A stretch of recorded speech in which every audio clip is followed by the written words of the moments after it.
gitu ya. Nah itu dibolak-balik juga lancar. Demikian yang lainnya juga kita semua diniatkan. Ya, yang paling penting itu adalah membangun kekuatan untuk mau berinteraksi, bukan berapa banyak yang telah diraih. Kalau itu nanti terserah Allah mau ngasih berapa. Yang penting disyukuri itu bisa ngaji, alhamdulillah. Itu. Karena tidak mudah. Ya, itu bagian dari taufik Allah. Bisa sholat, alhamdulillah. Bisa i'tikaf, alhamdulillah. Sekian banyak orang punya kesibukan, tidak sempat untuk i'tikaf. Ya, bahkan juga boleh jadi di antara orang-orang yang mungkin kegiatannya masih sibuk dengan mengajar, ada juga. Ya, sibuk dengan bekerja, ya kita doakan semoga diterima sebagai ibadah oleh Allah, kan niatnya baik juga. Tapi dari sekian pekerjaan kita diberikan kenikmatan, bisa sholat malam, bisa baca Quran, bisa i'tikaf, syukuri itu. Dan syukur itu mahal, karena ada orang yang bisa menunaikan ibadah, tapi boleh jadi belum pandai bersyukur. Ya, itu poinnya. Jadi kalau kita sudah bisa mengimbangi ibadah dengan syukur, itu nilainya tinggi di sisi Allah. Nanti Allah tambah kenikmatan ibadahnya. Ya, diberikan kenikmatan. Dunia itu gampang. Dunia gampang kalau sudah akrab dekat dengan Allah, dibuka semua pintunya. Kalau kita sudah pandai mengaturnya. Karena Allah itu kalau sudah sayang begini, dibuat dulu kita mampu mengatur. Khawatirnya dikasih banyak nggak bisa ngatur, jadi beban nantinya. Capek ngelolanya. Ya. Karena itu kita dibuat mampu dulu oleh Allah untuk mengatur. Belajar sabar, dikasih banyak masalah supaya tahu mana yang benar, mana yang salah, bagaimana cara mengatasinya. Dikasih sedikit dulu tambahan rezeki, bisa mengelola tidak? Dengan cara yang baik tidak? Nanti kalau sudah pandai menggunakan itu semua, diberikan oleh Allah bahkan nyaris tanpa batas, seperti Utsman bin Affan radhiyallahu taala, Abdurrahman bin Auf. Tapi kalau ibadah itu kalau disyukuri dikasih kenikmatan sehingga pengen nambah. Ya, itu makna umum la in syakartum la azidannakum. Kalau bersyukur ditambah. Nah, jangan selalu diartikan pada materi saja. Kalau zakat harta nambah gitu kan. Kalau infak harta nambah. Kenapa dibatasi dengan harta? Rezeki itu kan banyak. Bisa beribadah itu bagian dari rezeki Allah. Tenang itu rezeki dari Allah.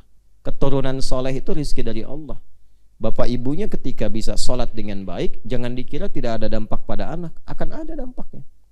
Ya, minimal penjagaan Allah kepada anak-anak. Nabi Yakub itu kan luar biasa ibadahnya kepada Allah, sehingga disebut dengan Israel. Isra itu hamba yang taat, il itu kan Allah. Ya, Israel hamba Allah yang taat. Yaitu ke Nabi Yakub alaihissalam. Jadi kalau ada yang mengaku Israel tapi tidak taat, senang merusak, nah itu bukan hamba Allah yang taat. Ya, itu cuma nama aja yang dilekatkan gitu. Nah, Nabi Yakub itu seringkali bahkan dalam sholatnya, dalam doanya curhatnya sama Allah semua. Gak pernah mengeluh sama makhluk. Kalau ada masalah tuh sama Allah. Ya, Nabi kan jelas ya. Tapi itu contoh bagi kita gitu. Konsultasi boleh, tapi semua harapan tujukan kepada Allah. Nah, coba cari ayatnya cepat-cepat. Siapa cepat dia dapat. Nah, dapat menemukan ayatnya. Ya, di surat apa? Jelas surat Yusuf. Innama ashku bathi wa huzni ila Allah. Ayat berapa? Enggak jauh. Si jauh. Enggak usah tebak-tebakan, cari. Kalau enggak tahu cari 86. Nah, itu betul 86. Ya. Di bawah tuh, di bawah. Innama ashku bathi wa huzni ila Allah. Tergantung cetakan. Kadang kalau dia berapa baris, yang standar di kanan. Bahwa innama ashku bathi wa huzni ila Allah. Karena mengadunya kepada Allah, dekatnya dengan Allah dijaga. Berkah soleh ayah itu bisa ada penjagaan ke anak. Ya, itu kan saudara-saudaranya Nabi Yusuf itu kan rapat. Nabi Yusuf punya berapa saudara? 11. Dari ibu yang sama 1. Ibu beliau kan namanya Rahilah. Dari Rahilah itu, ya rahimahullah, itu punya 2 anak. 2 anaknya siapa? Nabi Yusuf alaihissalam dan adiknya Bunyamin. Nanti dari ibu yang lain ada 10 anak. Kan? Nah, 10 ini rapat. Karena kurang nyaman karena belum paham dengan status Yusuf alaihissalam, cemburu berlebihan, itu kan, kemudian berusaha ingin melukai Yusuf. 10 rapat coba. Rapatnya nggak tanggung-tanggung.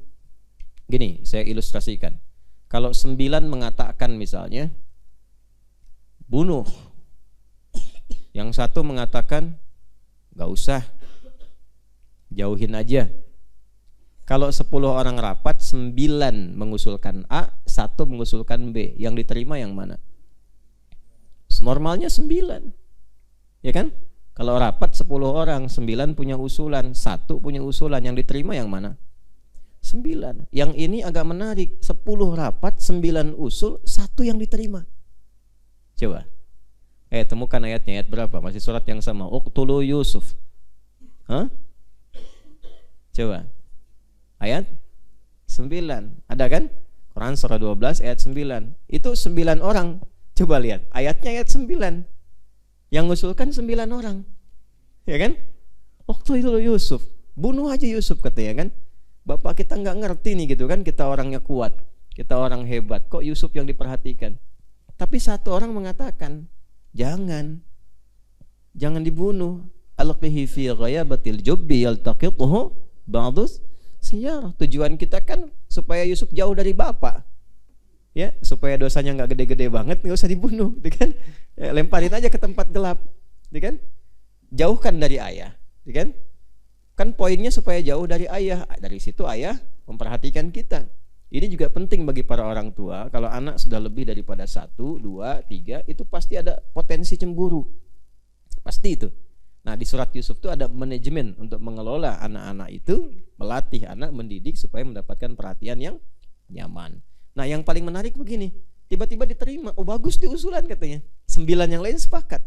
Kok bisa 10 itu rapat, 9 mengusulkan bunuh Yusuf, 1 mengusulkan jangan bunuh, lempar aja ke tempat gelap, yang diterima yang 1. Apa yang menjadikan demikian? Doa ayah. Doa ayah.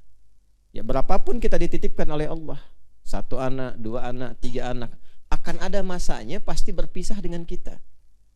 Ya, berpisahan yang singkat dulu lah. SD kan sekolah. Sekarang TK aja kan sudah berpisah kan? Ya, minimal berapa jam? Siapa yang bisa menjamin anak itu jadi baik? Membeli makanan yang baik. Ya, SD, SMP, SMA, kuliah, udah dirawat-rawat, dijaga-jaga, disayang-sayang, diarahkan. Siapa yang menjamin anak itu jadi baik? Nah, kayak antum sekarang nih, jauh dari orang tua. Siapa yang bisa menjaga antum, menjamin antum jadi baik itu? Nah, salah satunya sebagai orang tua selalu berdoa kepada Allah, titipkan anak, bermohon kepada Allah supaya orang tua dimuliakan. Kalau doa itu nyambung, cepat itu kedua-duanya.